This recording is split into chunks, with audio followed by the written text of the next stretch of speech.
Plunge and Centenarian count, Hangzhou Health Commission report leaked online. Hiring salaries of China's workers see biggest drop on record. To maintain stability, Beijing security guards earn as much as 5,000 yuan a month. Credit risk surges, major Chinese banks heighten scrutiny of smaller banks. Legal scholar, second-generation Reds form consensus to overthrow Xi and establish a new party. It's all covered in today's China Truths. Plunge and Centenarian count, Hangzhou Health Commission report leaked online. On December 28, 2023, a Weibo user named Legend of Lily White shared a graph titled Statistics of Centenarians in the Hangzhou area in the past decade, revealing a sudden drop in the number of individuals aged 100 and above from 2022 to 2023, breaking the previous upward trend. In detail, the count increased from 575 in 2014 to 1716 in 2022 but sharply dropped to 1480 in 2023. Netizens created a line graph for clearer visualization, and discussions ensued. Some noted a 13.95% decrease in females and a 13.32% decrease in males compared to the previous year. Without factoring incremental elements, the expected count for 2023 should have been around 2,000, indicating a deviation from the usual aging trend. Some internet users have scrutinized and explained the data, asserting, since the onset of the pandemic in 2020, the count of centenarians has been rapidly increasing. Theoretically, it should have reached 2,000 people by 2023. In other words, by the close of 2022, 520 individuals aged 99 and above would have passed away. So, how many below the age of 98 have also succumbed? We don't know. Considering the ratio, 25% of those aged 100 and above have departed. The death statistics for 2023? This revelation is bound to be explosive. I doubt they'll disclose the actual data. They even erased the cremation records. Releasing the true data would be pointless, wouldn't it? An informed netizen clarified that the data is from the Hangzhou Health Commission, up to June 2023. Considering December 2023, the actual number may be even lower. Since the outbreak of the pandemic in 2019, the officially announced death toll by the Chinese authorities has consistently faced skepticism from the international community. At the end of 2022, the abrupt easing of strict lockdown measures by the CCP resulted in a widespread outbreak of the COVID-19 virus in mainland China. Public reports indicated hospitals overwhelmed and continuous operations at crematoriums, but the CCP has consistently concealed the true number of deaths. At the end of December 2022, NTD Television reported a significant increase in the deaths of professors and experts from Peking University and Tsinghua University. According to Peking University obituaries, 15 professors passed away from October 31 to December 5, while searches for Tsinghua University obituaries revealed 18 deaths from November 10 to December 10. Morgues in Beijing's hospitals were overwhelmed, causing paralysis in hospitals and funeral homes. A funeral home employee in Chongping District, Beijing, mentioned cremating over 100 bodies daily, with a queue for cremation extending from the 15th to the 25th. Recently, there has been a notable resurgence of the new coronavirus in mainland China, and some internet users have shared a case where a person sequentially contracted 2 different strains of the virus. Hospitals and crematoriums are overwhelmed, and there are reports of a sudden spike in sudden deaths. However, the Chinese authorities are still concealing the situation. Hiring salaries of China's workers see biggest drop on record. The slump in the labor market isn't just heightening the risk of prolonged deflation in China, it's also undermining consumer confidence. A recent report from China's online recruitment platform, Yuan Recruitment, reveals that monthly salaries for new employees in 38 Chinese core cities experienced their most substantial decline since at least 2016 in the fourth quarter of 2023. The report details a drop of 1.3% from the same period last year, settling at 10,420 yuan, approximately $1,458. Looking at the quantiles of recruitment salaries, the 25% quantile of recruitment salaries for companies in the 38 cities is 6,000 yuan per month, about $844. The median is 8,166 yuan per month, about $1,149. And the 75% quantile is 12,000 yuan per month, about $1,688. Bloomberg said this was the worst decline since at least 2016. At the same time, this is also the third consecutive quarter of wage decline in China, and the longest-lasting decline since annual change data was first released in 2016. In Beijing, wages fell 2.7% from a year earlier, marking the fourth consecutive quarter of contraction. Wages in Guangzhou also fell by 4.5%. The latest monthly salary data highlights the increasing deflation risks China faces heading into 2024, which put pressure on economic growth prospects. A sluggish job market means residents are likely to cut back on spending and live frugally, adding to downward pressure on consumer prices, CPI. China's consumer prices are already falling at the steepest pace in 3 years. At the same time, it is also a bad sign for China's real estate market, which is in the midst of its worst recession. With uncertain income prospects, households may continue to delay home purchases and avoid taking out mortgages. In addition, according to the Consumer Confidence Index compiled by the National Bureau of Statistics of China, as of November 2023, the latest data, consumer confidence was hovering near historical lows. The index takes into account residents' assessments of their income, employment, and willingness to spend. This suggests that consumer confidence has not yet improved compared to levels seen during the COVID lockdowns in 2022. To maintain stability, Beijing security guards earn as much as 5,000 yuan a month. Amidst decreasing record wages in various professions in China, recent reports indicate that the Beijing bus company is urgently recruiting security guards for its buses. They are offering an enticing monthly salary of up to 5,500 yuan, approximately $774, along with complimentary meals, accommodation, and extra bonuses in the form of red envelopes. This is specifically targeting male security guards aged 18 to 55, who are willing to forego returning home for the Chinese New Year. This development has quickly stirred the online community in mainland China. Ms. Jiang, a visitor from Sichuan currently in Beijing, reported on January 3 that every bus in the city is now equipped with 2 security guards. A video posted by a Beijing netizen depicts 2 security guards patrolling inside a Route 59 bus with over 10 passengers. Some netizens suggest that bus employees in Beijing have been laid off and replaced by security guards, deeming them unnecessary and recommending their elimination. Others observe 6 security guards on Route 14, spending money to monitor the public, and propose the addition of 20 guards to each bus for safety. Ms. Zhou in Beijing notes increased security not only on buses but also in community committees, described as a form of group prevention and control, with older women organized to monitor public spaces. China is grappling with economic challenges, marked by closures, layoffs, and a surge in unemployment. Recent protests have erupted in various parts of the country. On January 2, residents of Songnan Qingqiao Street in Guangzhou protested against compensation and forced relocation, holding signs. In Taiyuan, Shaanxi, workers from the North Machinery Factory of China Ordnance Industry Group protested unpaid wages at the company's gate. On December 31, police intercepted dozens of depositors from rural banks in Hunan, preparing to petition for their rights, at Zhengzhou East Station. Credit risk surges, major Chinese banks heighten scrutiny of smaller banks.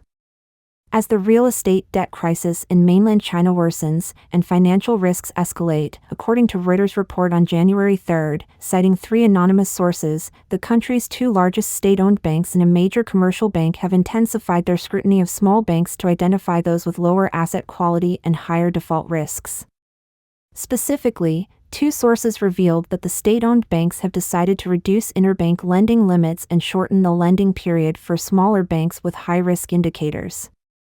An executive from a large commercial bank, one of the three sources, stated that their bank has tightened lending standards for smaller banks and stopped buying bonds issued by those with total assets below $40 billion.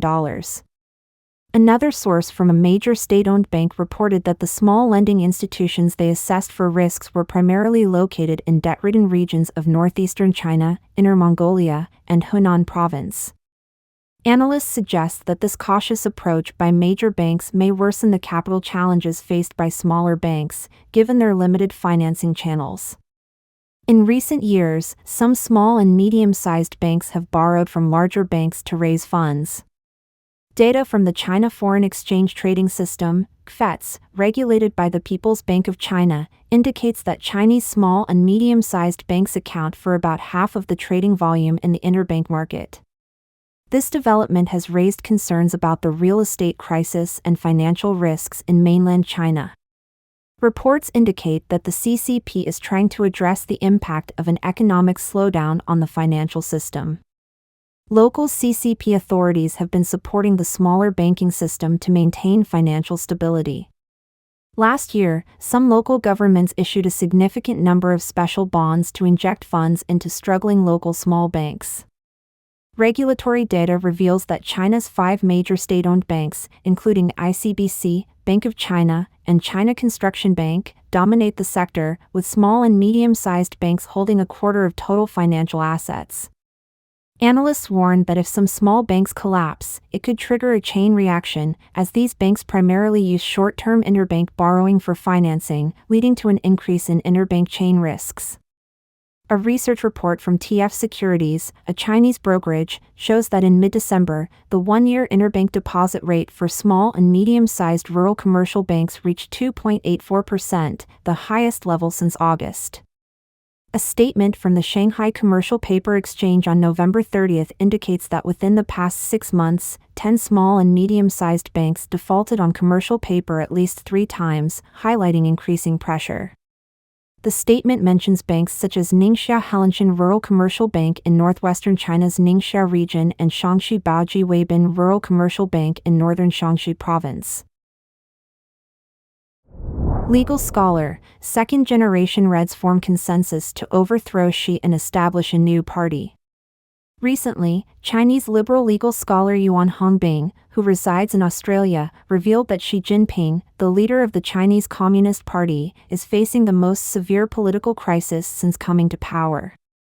The second-generation Reds, led by Liu Yuan, the son of former CCP President Liu Shaoqi, have reached a political consensus and are planning to overthrow Xi Jinping, establishing a new political party.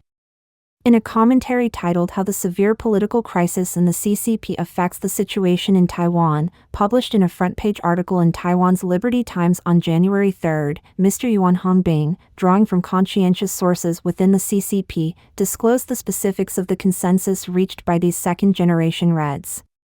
1. Over the past 10 years, Xi Jinping completely abandoned the CCP's path of reform and opening up, regressing to the political ideology and economic policies of the Cultural Revolution era.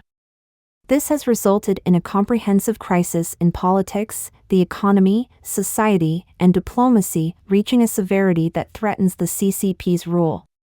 Most critically, Xi Jinping is steering the country into a wartime system, preparing for conflict in the Taiwan Strait. If unchecked, China will face an unprecedented risk of war. 2. Xi Jinping dismantled democratic centralism and instituted personal dictatorship. Over the past decade, China's economy has irreversibly deteriorated, livelihoods have become challenging, national finances are on the brink of bankruptcy, public grievances are boiling, officials are in turmoil, and society is on the verge of a comprehensive crisis. In international diplomacy, Xi Jinping abandoned Deng Xiaoping's strategy of keeping a low profile for development, adopting an arrogant approach, launching attacks with wolf warrior diplomacy on all fronts, turning the CCP into an international pariah within developed countries. 3. given the unavoidable facts mentioned above, to prevent Xi Jinping from leading the country into unprecedented retrogression, the second-generation Reds will take action, initiating groundbreaking democratic political reform. They aim to strip Xi Jinping of the power to dominate China's national destiny. The CCP will transform into the China Social Democratic Party, adopting a parliamentary political system of democratic socialism. Simultaneously, they will abandon the policy of threatening Taiwan with force and comprehensively improve relations with countries such as the United States, Japan, the European Union, the United Kingdom, and Australia. Conscientious sources revealed that the second-generation Reds forming this consensus include Lu Yuan, son of Liu Shaoqi, Deng Pufang, son of Deng Xiaoping, Hu Deping, son of Hu Yaobang, Qin Yuan, son of Qin Yun, former Vice Premier of China, Ma Xiaoli, daughter of Ma Wenrui, former Vice Chairperson of the Chinese People's Political Consultative Conference, and Luo Dindian, daughter of Luo Ruiqing, Chief of the General Staff of the PLA under Mao. Additionally, children of CCP military veterans are signatories.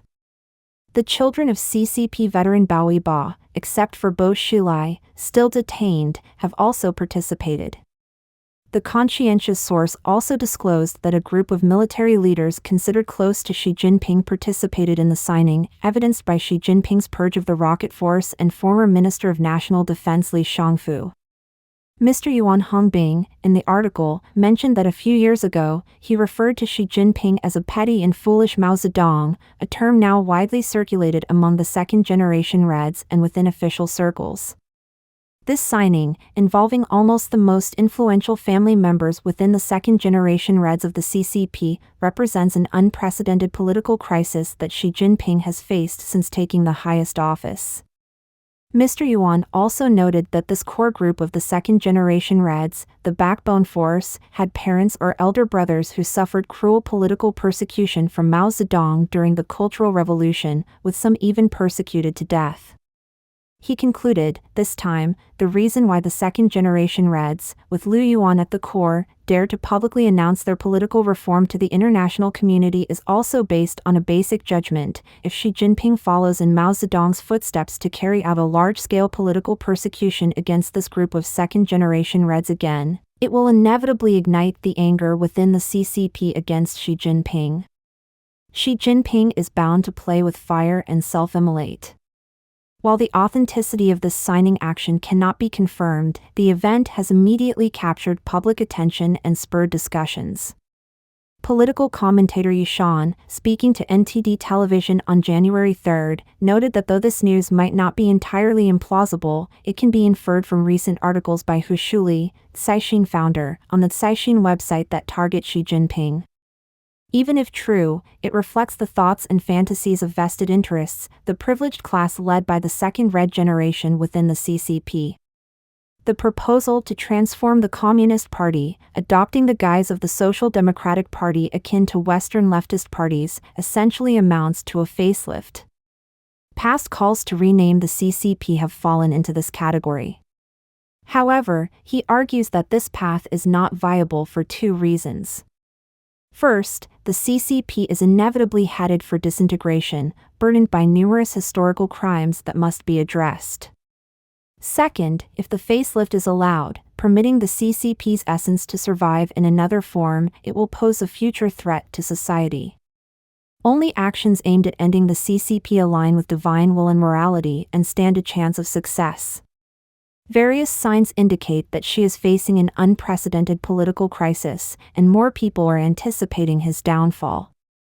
Wang Youquan, a former Central Commission for Discipline inspection official and China expert, wrote an article on January 2, 2024, in the Epoch Times, stating that various factions within the CCP, including the Jiang Zemin faction, the Elder faction, the Tuan faction, refers to the Youth League faction within CCP, the Reform faction, the Second Red Generation, are all awaiting Xi Jinping's troubles or using any opportunity to bring about his downfall. The major epidemic could deal a fatal blow to the CCP. If the CCP takes reckless actions and launches a war in the Taiwan Strait, it will expedite the CCP's demise. Don't forget to comment in the section below to share your opinions on today's topic with us. If you find the information helpful, please share this video with a friend to watch together. This will be a great source of motivation for our team to produce more and more quality and reliable videos. And also don't forget to like and subscribe to see more interesting topics from China Truths. Thank you for tuning in.